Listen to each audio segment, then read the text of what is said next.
Hello and welcome to Recharge and Rise. I'm your host and founder, Emma Draycott, and I'm an anxiety and burnout freedom therapist and hypnotherapist. And I have the absolute delight to to welcome you here today, Dana. So thank you so much for being here. So Dana is founder of Moontime, which we'll talk about a little bit more. She has founded this wellness company, and it really focuses on women's health, but specifically about empowering women to have pain-free, easy, stress-free periods. And living the rest of their lives with balance and ease. So welcome. Thank you for being here. Yeah, thank you. Thank you for having me. I'm so happy to be here. So the first thing I would love to ask you is, how did you get to be doing what you are now? So what's part of your story?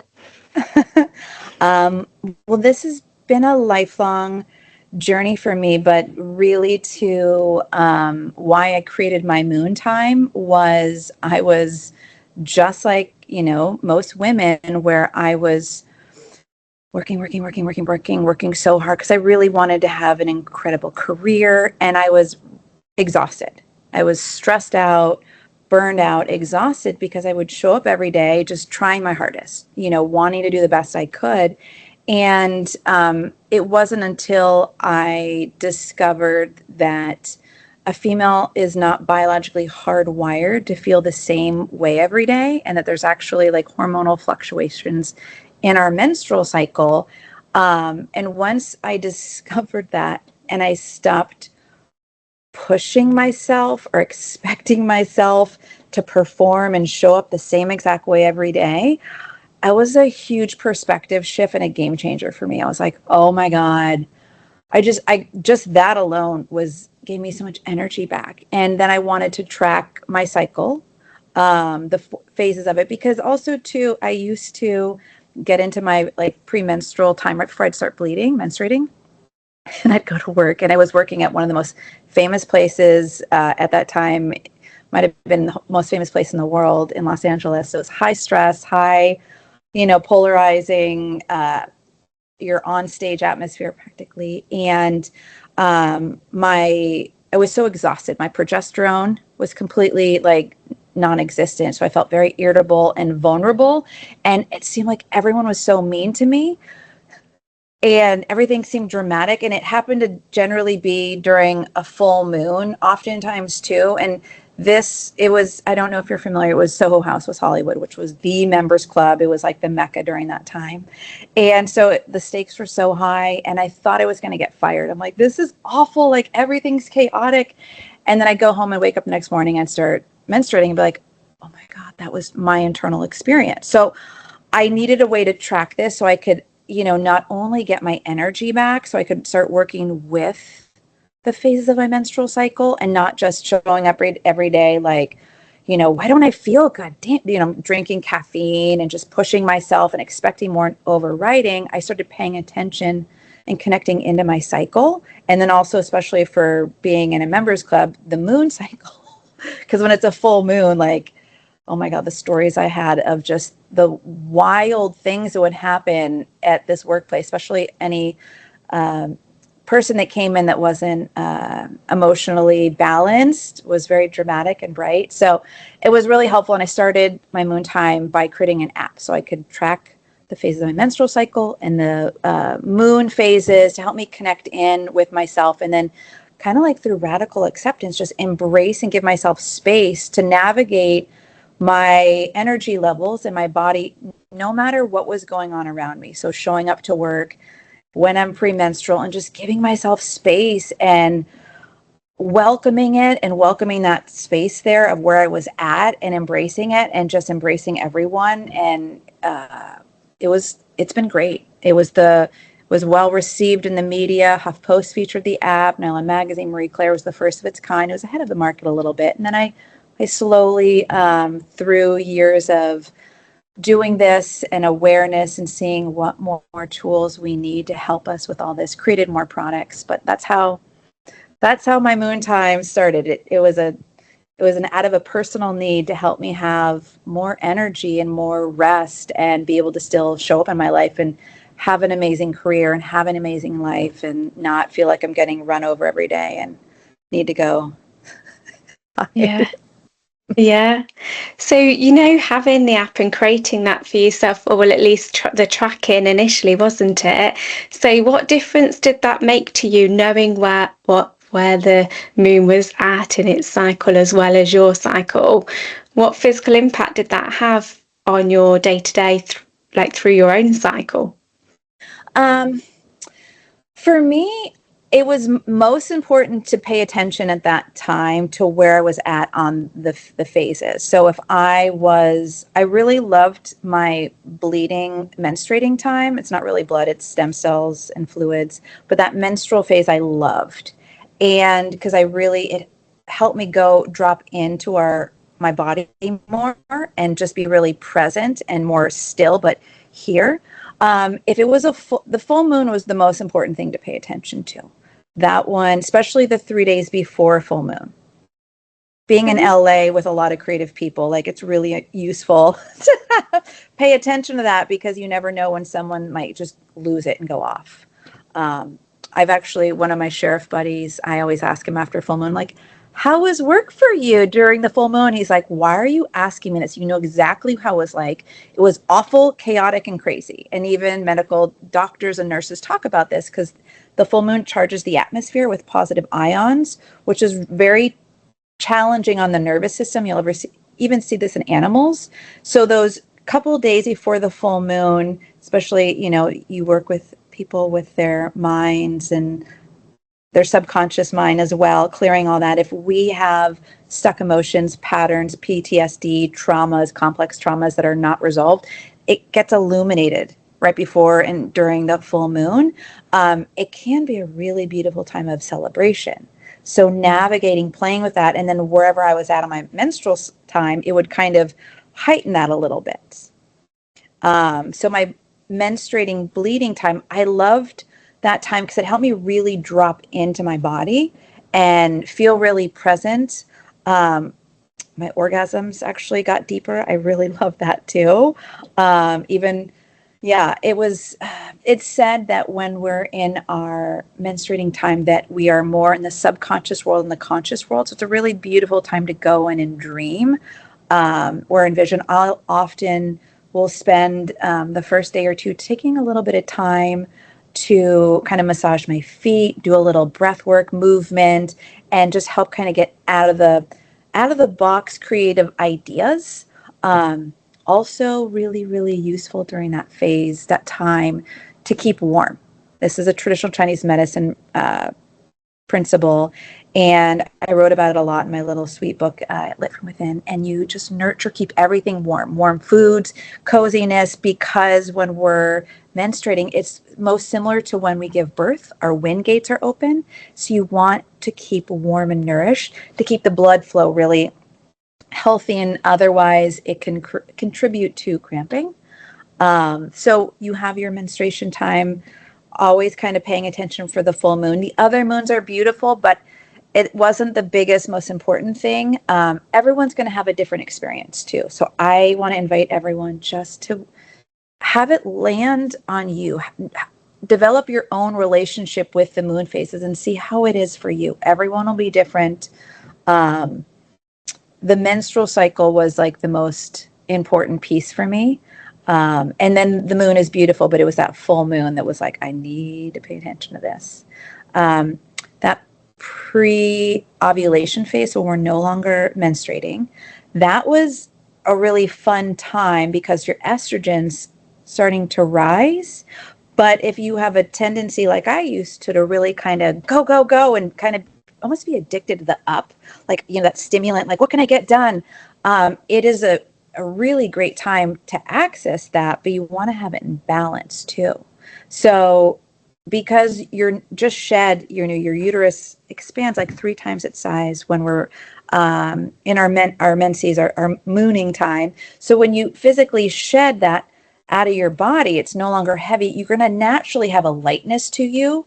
And then the testosterone starts to come in too, which is that testosterone there's kind of helping us, our biological bodies, get us ready to like, hey, if you want to have a baby, like there's a little bit more oomph here, like, so you've got this estrogen and testosterone starting to go. I would notice when I go to yoga class that physical difference from menstruating to the pre-ovulation, which I usually refer to it as the maiden phase, kind of like that outward, light, independent, female archetype. I would feel off balance in yoga class because there was such a physical difference. Um, Also, too, you're not so depending. Everyone's going to be a little different. You may have a very light. You might even notice a heaviness in your uterus when you're bleeding. So that might not be much. It'll be different for everyone. But balancing, just finding that ease and that balance, the middle path during your whole cycle, and the more you connect in, the more subtle it'll become. Because our culture didn't acknowledge, support, or pay attention to any of this. We're just kind of now coming into this information. So we don't have reference for any of this information or these habits created like, what? I should be paying attention to this, amazing menstrual cycle, which is really this incredible biofeedback mechanism letting us know through sensation and feelings if we're in balance or not. The body's not designed to ever be in pain. If we're feeling pain, it's like, hey, I need a little attention here. And our menstrual cycle too, it's not, when there's pain there, it's not like a cold or a cut. It's not something we just ignore or white knuckle through and it'll just go away and heal on its own. Like, we want to go in and help bring about balance with it and allow it to heal whatever it needs with whatever modality, because it'll continue to get most likely worse and worse. So it's something we really want to pay attention to. They're referring to it now in the medical community as the fifth vital sign of life. Like, you take your temperature, your pulse, all that, and then checking your menstrual cycle experience, what that's like. So that's really cool, I think, bringing this in. There's so many cool things in here, but that pre-ovulation maiden phase, we tend to go out and get a lot done. We feel lighter, and bring balance in here. Don't try not to do what I would do and like just go all in, because you could burn yourself out. It's always about keeping things balanced. The traditional Chinese medicine perspective of the menstrual cycle, you'll see in all four phases that they look at, which is what I really pay attention to. 4 phases with different names for those phases. They always speak to balancing the emotions. So your clients, with the work you're doing, is already helping them balance those emotions that are usually formed in our unconscious mind or from birth to around 8 years old and added on to through lived experience, but balancing that so we can have a steady energy throughout our whole cycle. And then we get to ovulation, which is around a 24-hour window of time every cycle. And then the progesterone kicks in, and it's just like this chill, relax, zen type of experience commonly. I say that because someone may have, like with estrogen, I tend to feel kind of positive and light, but somebody's unconscious, or filters of perception may have a little bit of a different experience with that expressed in their body. But generally, so when we have this ovulation event, we just tenderly feel just relaxed, and that testosterone's not there, which tends to create a little bit of a boldness. Sometimes people may lean in a little bit more if they raised around people that were a little bit more competitive minded. I know my family was taken a few decades to dissolve that out of my space, and now it's just kind of a fun outgoingness instead of like a competitiveness. But you want to pay attention to see if like you feel like you're too competitive, like maybe soften that a little bit and just enjoy the boldness. So when the testosterone dissolves, because the ovulation event's over, you no longer trying to potentially conceive a baby, that progesterone will kick in, and now we're in the like premenstrual phase, which is generally like a 2-week time. And the first week of it for people is generally just kind of tends to be more pleasant, just normal, more relaxed. And then we slowly start going back down into, I look at it as traveling down. Sometimes you can feel the down chi as the energy, I think, kind of moves down more into the reproductive organs, getting closer to that menstrual phase, that menstrual time, which again, I love for a million different reasons. But the premenstrual time, that week before we menstruate, bleed, however you want to look at it, tends to be for a lot of women the most challenging. Mm-hmm. And I always love to remind people, kind of, grabbing everyone, be like, hey, let's look at some ancient cultures. Like in Asia, that used to not be even a thing. In the Mayan culture, premenstrual symptoms wasn't ever a thing. And what people are finding is premenstrual issues really came about 120 years ago with the Industrial Revolution. And that push, work harder, don't acknowledge your body, that factory mindset. And also compounding in women don't matter. There's been a lot of things in the Western culture that was interesting and not really helpful. And there's a lot of easy things to correct all this. And, naturally, that's really fun and nurturing. But that premenstrual phase, when the progesterone can wear out early because it gets zapped, like when we're stressed or anxious or whatever, the science has the studies showing that when our cortisol goes up, the fight or flight turns on, it will take the progesterone and convert it into cortisol. I will also acknowledge what has been the studies, and then talking with my colleagues, I also want to acknowledge anytime we go into fight or flight, it's taking all of our body's energy, everything, to outrun a predator or bite flesh, fear in the legs or anger in the jaw to bite flesh. And even when it comes on automatically, it's a pattern from who knows when, and it's not really within our control. That's going to affect our menstrual cycle, our menstrual health, our ability to create healthy hormones, in addition to having access to creativity, logic, strategic thinking, rest and digest, cellular renewal, everything. So it's really helpful just to be flowing in our own balance. But it's very, very, very common because none of us taught any of this stuff, and most of us grew up in a very Western mindset of just like, ow, this hurt. Ow, I don't like this. Ow, my menstrual cycle sucks. So we unconsciously build that resistance of like, I hate my menstrual cycle. I hate these cramps, instead of like, oh, wait, our bodies aren't designed to feel this. We're actually supposed to be feeling nothing. This is a signal from our body that something is out of balance. Nobody told me this. Like, what? Like, get out of here. What? There's other solutions? Like, what? So it's cool now that we're getting access to all these really neat solutions that other cultures have been using throughout millennia. It's just we came from a different culture with not this information readily available. Yeah, thank you so much for sharing all of that information. I've got so many questions along the way. Yeah. I'm going to ask firstly about, the stress. So especially appealing to women that, do feel stressed and overwhelmed. They've got lots of different responsibilities.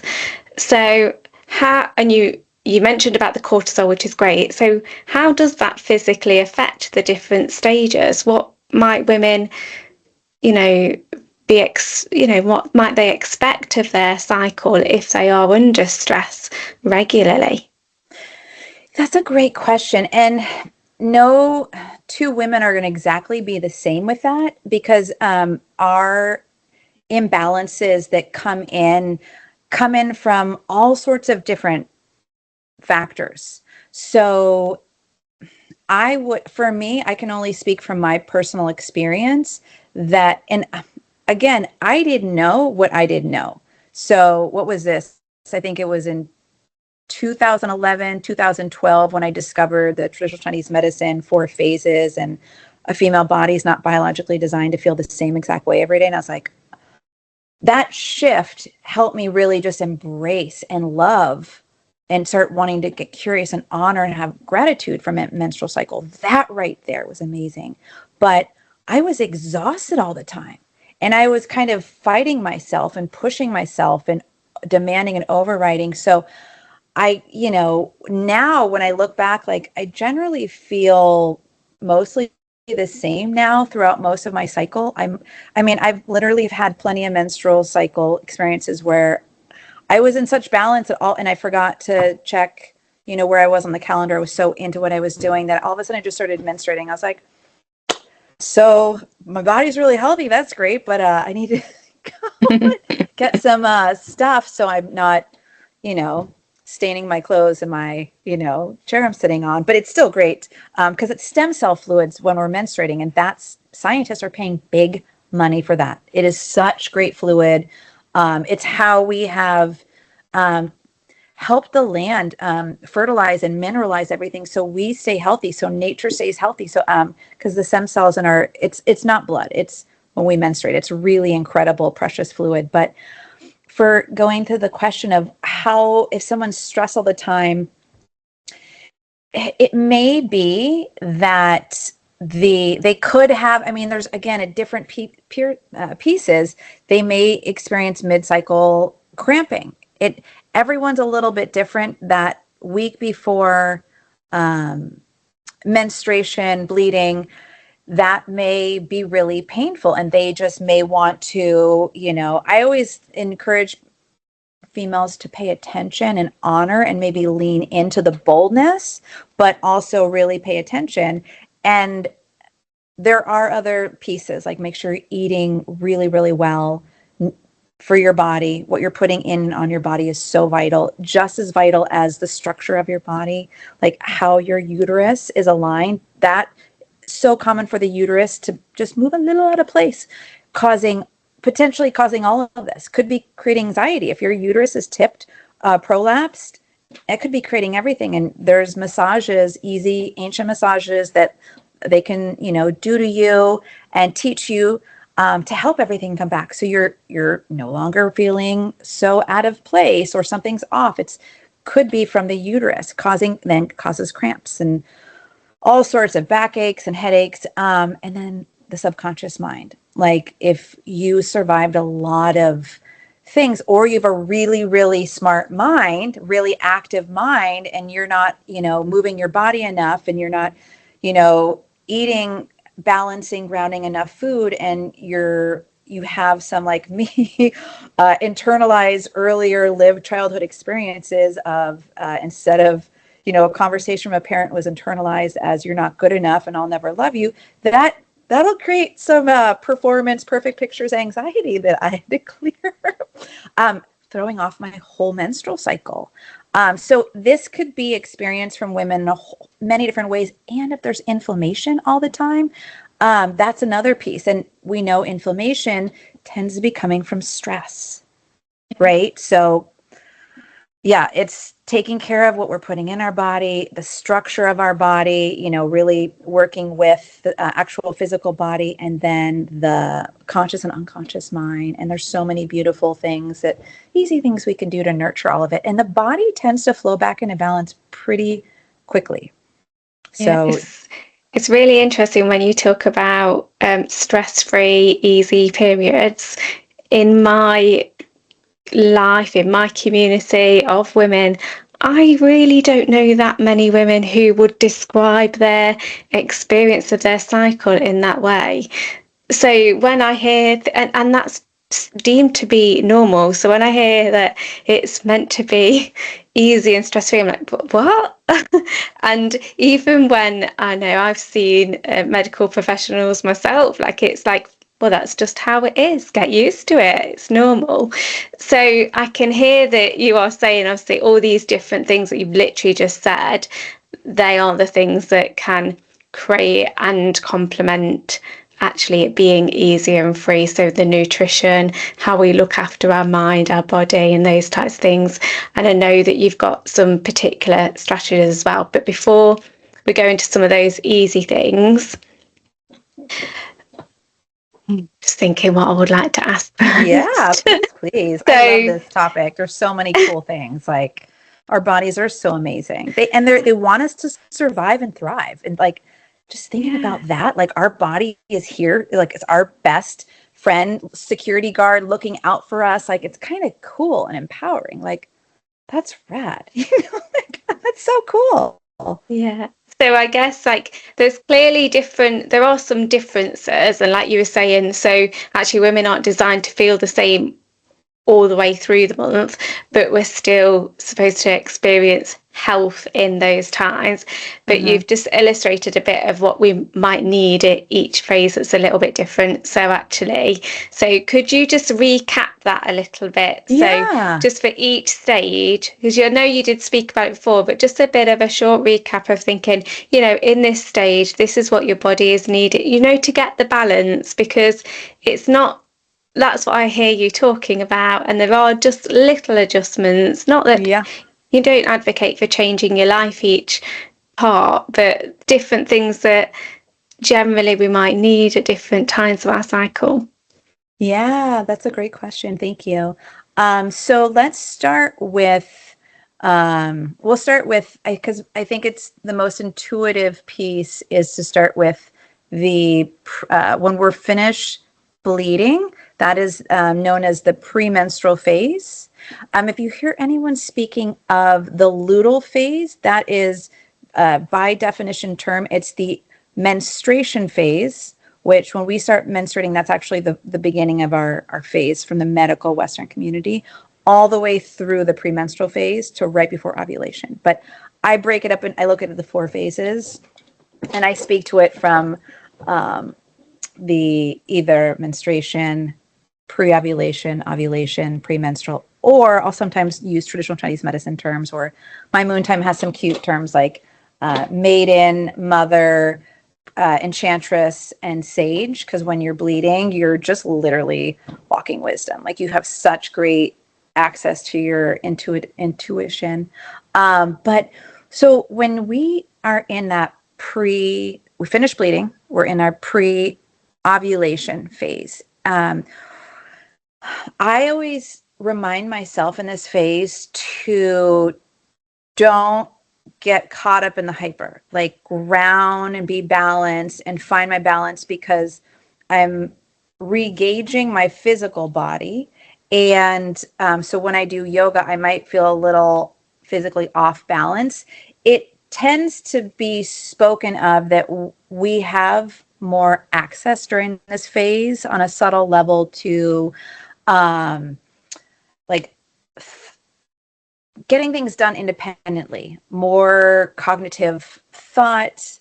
Um, I say strategic thinking, but those are also kind of common pieces of when you're present and balanced in general. But that estrogen and that testosterone does bring in some oomph.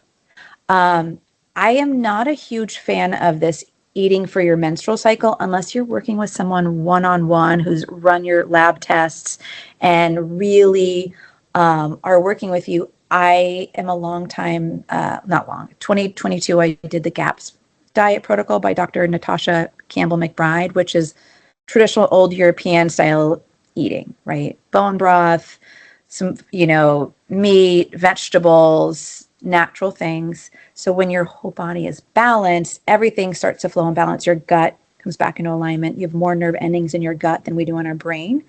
But for the menstrual cycle, I do love to drink red raspberry tea throughout my cycle. And then I work with my female wellness practitioner, and she'll be like, okay, try this, do this. But that's for me.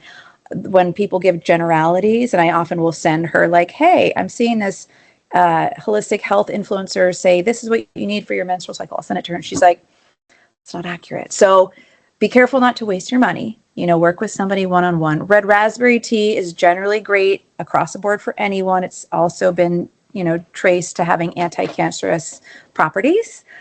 Really great for cramping. So I will drink red raspberry tea the week before I menstruate and when I'm menstruating, just to prevent cramping. But for eating, I just do my GAPS protocol throughout my cycle. When I am menstruating, I will do like some raisins to increase more iron. I'll try to do a little bit of dandelion greens to get more minerals in, but I'm again doing the middle path, finding my own balance of what I need. I tend to run a little anxious because I'm a big thinker.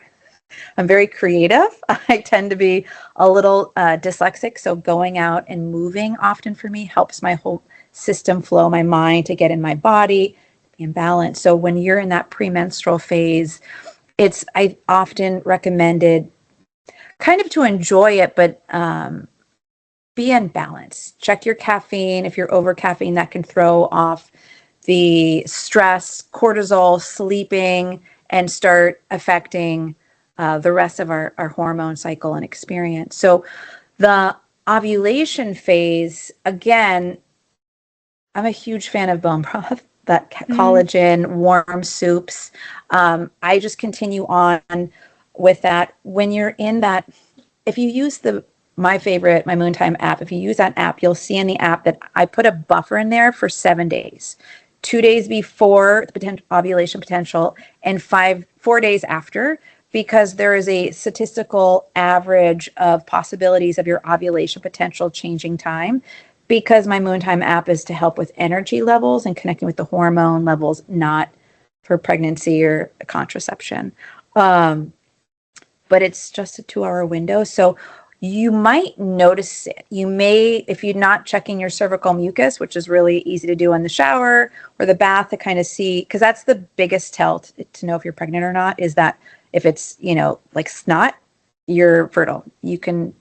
Sperm can live in there, eat off the protein and survive. When it's no longer there, you're not fertile anymore. But when that ovulation window happens, that we'll just say the 24-hour window of time, you might notice it. You might notice a subtle, like, I just feel relaxed. Like the boldness, like, I'm going to go do this. I'm going to go do that. Like boldness kind of tends to dissolve. Now, I'm using these tends to maybe because some women do experience mid-cycle cramping. There's different things going on because we're coming from a society for I don't know how many thousand years, 10,000 years, 8,000 years, whatever, that deemed females as lesser than and didn't matter. And so none of this was ever taught to us, and we're clearing out all of this banana town made up mindsets of shame and blame, which we know is not even emotion. It's a programming to control people. And it's, I know, and I think every woman knows that when a woman is thriving, or a female or menstruating female is thriving in her own balance, everything else thrives too. When we're grounded and in ourselves, everything, society's economics, our family, everything thrives. So that old mindset that is no longer, and we're continuing to clear out and dissolve, it's just funny and it's not useful. But if that's subconsciously still, in and around our space, which is very common, that could be affecting the hormones and that hormone experience. So I'm saying generalities for that to give women to know, like, you may have, someone could be hearing this and be like, I hemorrhage when I'm bleeding. I'm, everything's painful and awful. And I feel, terrible for that experience. And that tends to be endometriosis, which is menstrual related, but now identified more as an autoimmune disease. An immense amount of inflammation, really, really great for working with a hypnotherapist or any sort of someone who can access and transform the unconscious stress and inflammation and resistant patterns. Yeah. So when you're ovulating, enjoy it. People tend to just want to be more out in the world, relaxing in community with other people, because it's easy. It's just, it tends to flow just naturally, and you're just in this chill state for a while, and you may continue on before you start menstruating, bleeding. I'm just going to say bleeding. You'll maybe notice with your body, like right before when I'm in my premenstrual phase, I notice my breasts get a little bit bigger, where's a little bit of firmer. Years ago, I had a coworker, a wonderful intuitive man that's like, you're going to start your menstrual cycle in a day or two. And he could tell because I had this like bold firmness and I was a little bit standoffish. And I was like, yeah, oh my God. He just knew. He could sense that. It was really very intuitive. So you have that. And I suggest in that phase, embrace it and lean into it, work within your balance. Traditional Chinese medicine says if you're not trying to conceive in that week or two before you start bleeding, go out and exercise and sweat to really help clear the emotions. So if you get like really frustrated, angry, reactive, vulnerable, postal, which I have completely done, it's so beneficial to really go out and exercise a lot during that. So it helps clear out those mood swings. And then when you get to your, depending on how that transition is for you from premenstrual into your menopause, I also notice for yourself, Emma, before you start bleeding, menstruating this next phase, notice yourself. Do you have a burst of energy? Like I've always witnessed with myself that like I get this burst of energy the day before, and it's like I start cleaning and organizing. It's almost like an intuitive pull to go nest. It's very, very fascinating. Yeah. There's definite certain things. It's really interesting how you said how your co-worker noticed, because I do think, and it possibly might even be because they don't have as many changes as men, or that I know of. Like my husband will notice things where I haven't necessarily noticed it myself, but there are things that I definitely notice for myself as well.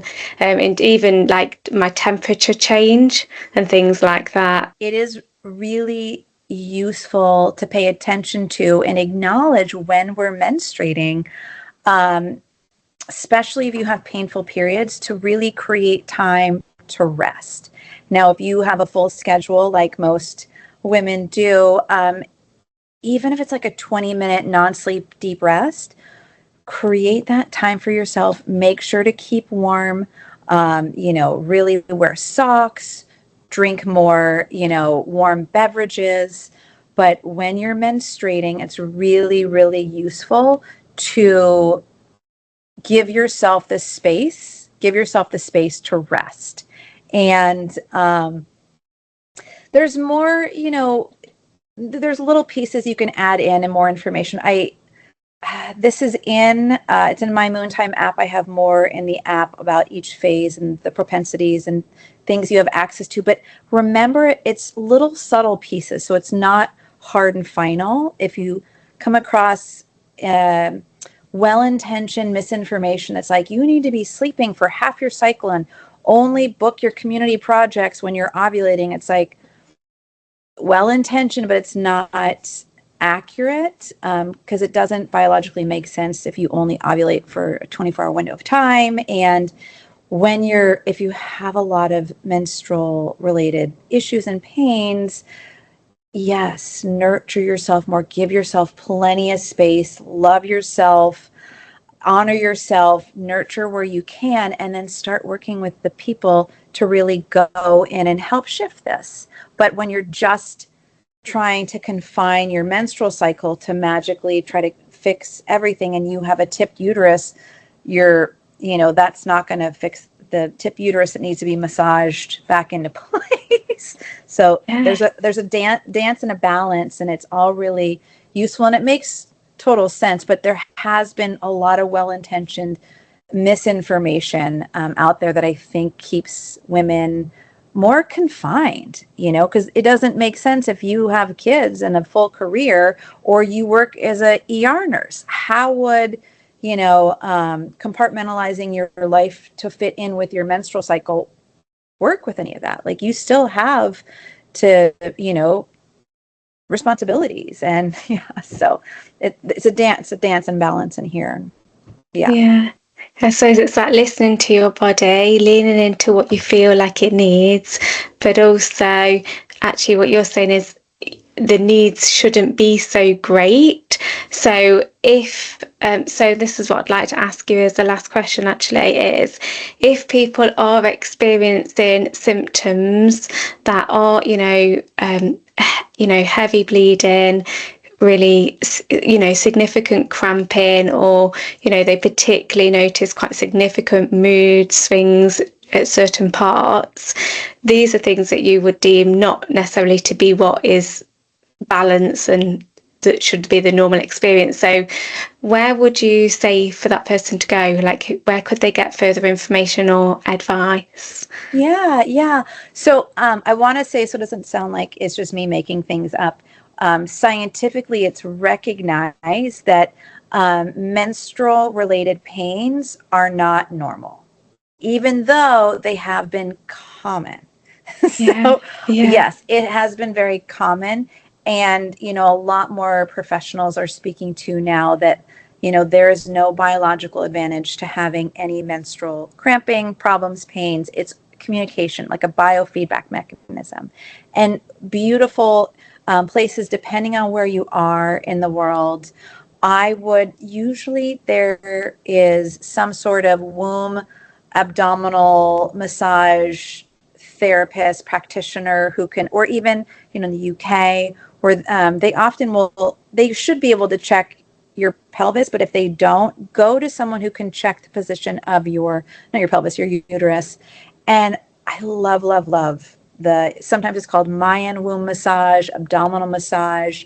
It's incredible for digestion, for relaxation, better orgasms. All your nerve endings are in your gut, so it's just really good.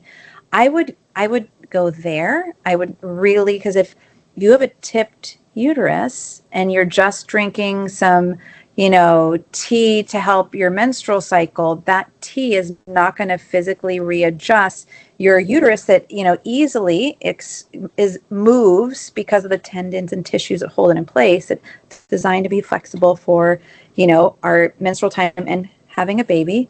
It just needs a little adjustment back, and learning that massage, receiving it, so helpful. So I would uh, do that, and then check the diet. The chemicals we're putting into our body, chemicals being food and nutrients, make sure that's balanced.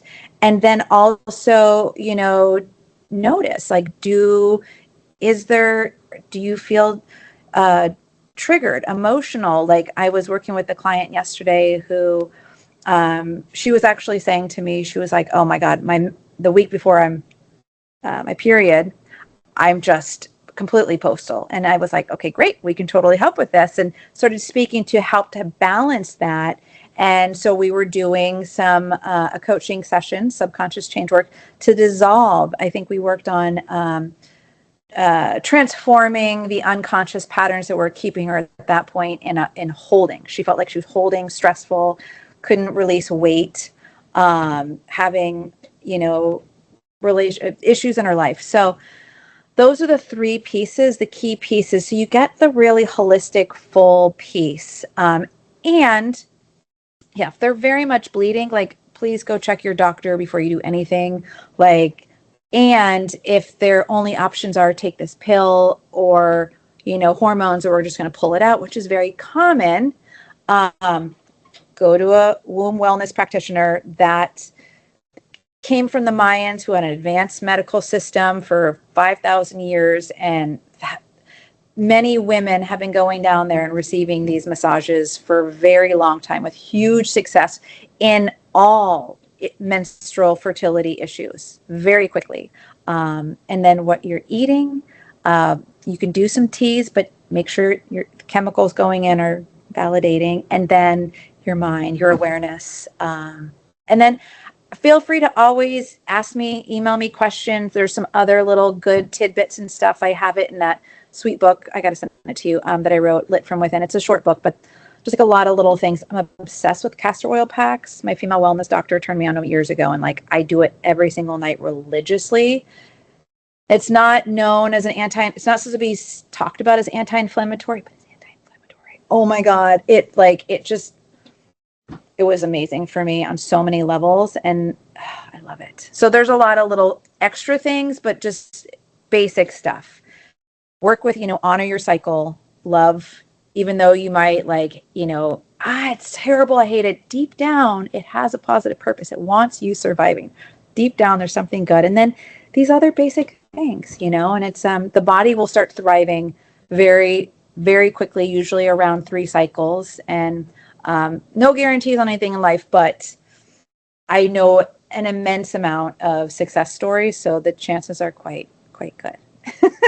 Yeah, thank you so much for sharing that. And it's, as you're talking again, one thing that I'm really taking from this is the biofeedback, that actually it's a part of your body that, bearing in mind, it is linked to our femininity.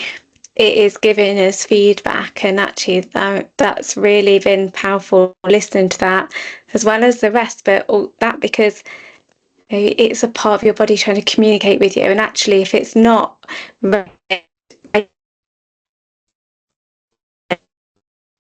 expected to, it's biofeedback, isn't it, of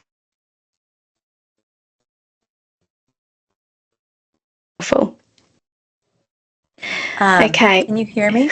Oh, it just completely Yes. paused. I don't know what you just said. It's Oh, okay. biofeedback? Yeah, so we'll cut it this bit.